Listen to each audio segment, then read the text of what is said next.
It took years of work for David Robert Jones to emerge as one of the most influential figures in music.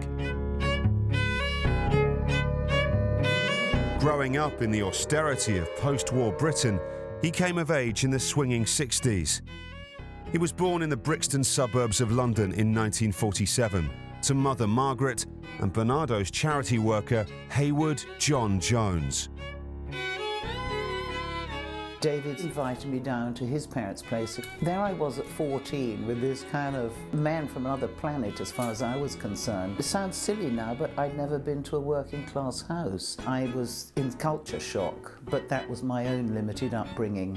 His house, which was tiny, and the two main seats of the parents who were there, both facing the television, and I remember the mother made us some tuna fish sandwiches, but the parents didn't speak.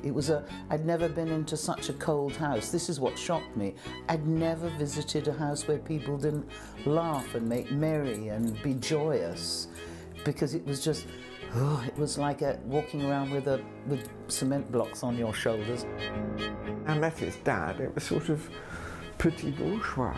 People say he was working class, but I don't think so. It didn't strike that way to me. David said to me then, I'll never forget this, he said, whatever it takes, I want to get out of this place. I never, ever want to grow up here.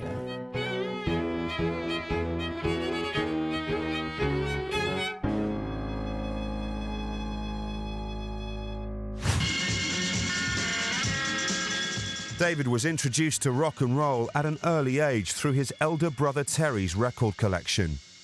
The recurring theme of mental instability in Bowie's early work connects to Terry, who was institutionalized with schizophrenia and committed suicide in 1985.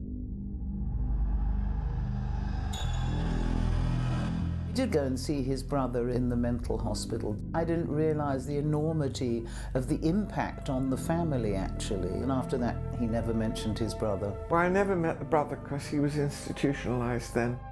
But I did meet his mum, and she was just a very average lady. I feel now quite sorry for the mother.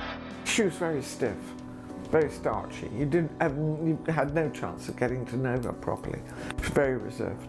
Quite often later on, several years later, the mother would be ringing up while David was starting to get more and more famous, and he often didn't want to speak to her. So Angie, of course, being the perfect hostess, it would be the buffer to say, oh, he's busy or can't make it. So I don't know that he was that close with his parents.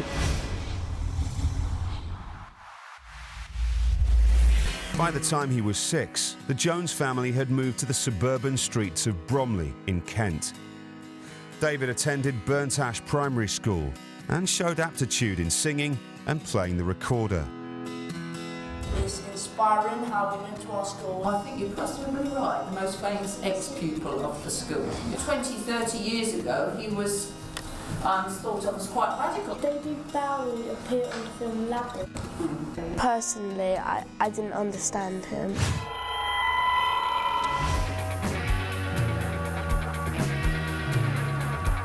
David Jones was recognised at school as much for his vividly artistic dance as he was for his vocals and flair for instruments. I don't recall anyone having lessons. You just listened to your records, if you could get any from America, and played along with them or sang along with them.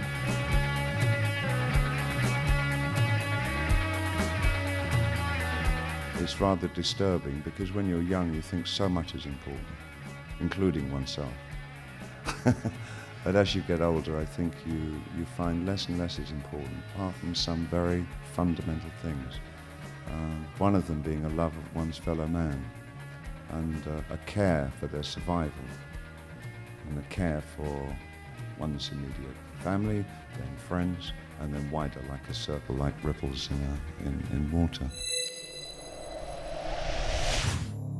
After failing his 11+ exams, David Jones attended Bromley Technical College, where he studied art, music and design. He displayed an early interest in aliens, creating a UFO magazine, and would later claim to have seen battalions of alien craft. Angie and I think we were in England, And Bowie rings up from America saying he's just spoken to somebody who's been to Roswell, the place where the aliens landed, and he said, I know that there's one there, and he rang especially to say, you know, this is definitely it, the alien has landed, it's in cold storage in some government bunker somewhere, and he absolutely believed it, and so did we, because he said he'd seen it.